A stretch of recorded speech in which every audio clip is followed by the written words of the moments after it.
Hi everyone, it's Liz. I will be responding to kind of two questions at once.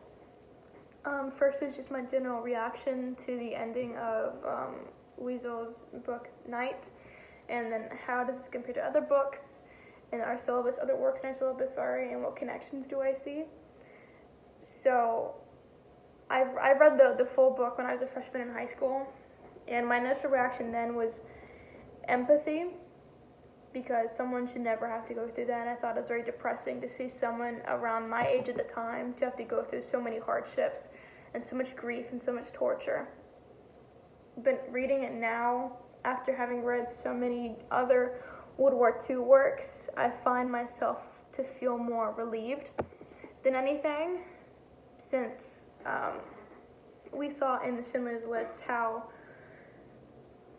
death was taken so carelessly by the Nazi soldiers. They did not care about life whatsoever. They would kill by random, and they would find any excuse to kill. And the ones that did survive, we were either lucky or they lost their humanity and were solely focused on surviving. And then in a different work that I find myself more relieved to in regards to Wiesel is Anne Frank's diaries. Because she was around the same age as Wiesel and around the same age as I when I initially read this book, except that she doesn't make it. She dies. And one contrast that I saw between Anne Frank and Wiesel, which even though we're not able to see Anne Frank's last thoughts, whenever she died, we're able to see her thoughts right before she's contained by authorities. And that was when she was hopeful. She still had belief in humanity. She still believed in people. She had plans for the future to become a writer, an author, maybe even a journalist at some point.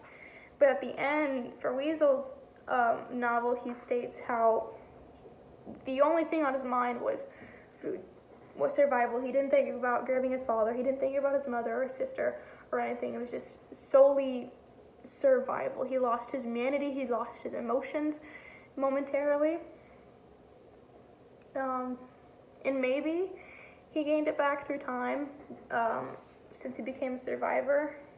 But considering that all the death that I've seen in regards to the even the World War I unit, and with the war horse and other things, and Schindler's List and Anne Frank, I find myself to be more relieved at the ending of this book, to know that even through these hardships and the griefs and the torture and the starvation, and that even at the end he saw himself as a corpse, he saw himself as something that represents death, he still survived. Thank you.